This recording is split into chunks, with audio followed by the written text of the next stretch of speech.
අද මම චිකන් කරියක් හදන්න යනවා. ඉතින් ඕගොල්ලන්ට තරම් ආවා මං හදන විදිය.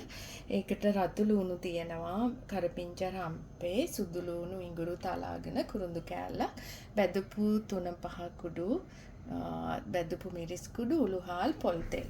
මම පොල් තෙල් ටික රත් කරගෙන ඉන්නේ. මොකද ඒක වෙලා යන හින්දා හදන්න.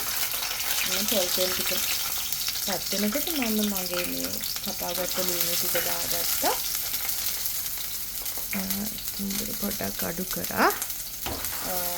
ඒක තෙලෙන් බැදෙනකොට පොල් තෙල් දාලා තියෙන්නේ. ගොඩක් වෙලාවට පොල් තෙලෙන් තමයි උයන්නේ.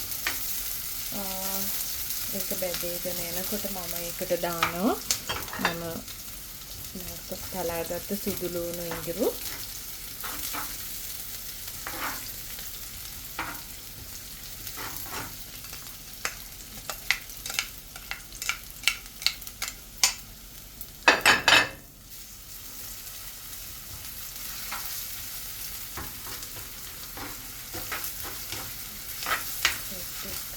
මේකට මම දාලා තියෙනවා මේ 3-5 බැදපු 3-5 කුඩු චිකන් එකට දාලා තියෙනවා.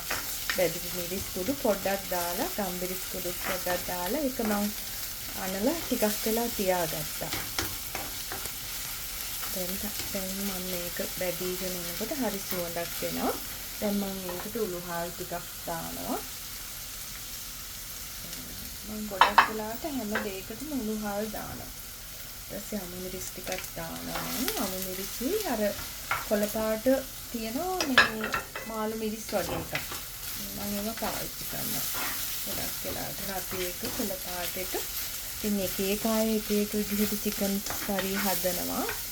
ඉතින් මේක තමයි normally අපි මේ ශ්‍රී ලංකන් විදිහට හදන්නේ. මම ඉන්දියන් විදිහට එහෙමත් හදනවා. මම ආයේ මේ වීඩියෝත් අරගෙන එන්නම්. ඊපස්සේ මම දානවා බෙදපු 3-5 ගුටු වලින් සුට්ටක්. මොකද අරකට මම චිකන් එකට දාලා තියෙන නිසා ඒ බෙදපු මිරිස් කුඩුත් තව චුට්ටක් තෙලට දානවා.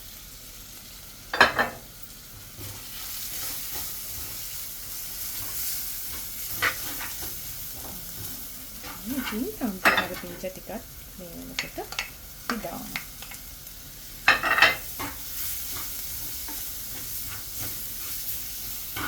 මේ විදිහට එනකොට මම බැදීගෙන එනකොට මගේ චිකන් ටික මම දාන්නම්.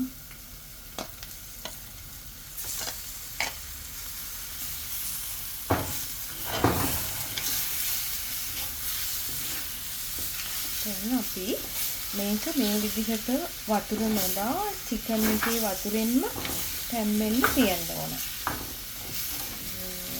සමහර අය ඉතින් පොල් කිරි පොඩ්ඩකුත් දානවා. එතකොට චිකන් ඇත්තටම රසයි. දැන් මම මේක හොඳට මේ විදිහටම තෙලෙන් හොඳට තැම්බුනහම කිරි පොඩ්ඩක් දාලා ගන්න. ඔන්න ওই විදිහට තමයි අද මගේ චිකන් කරිය.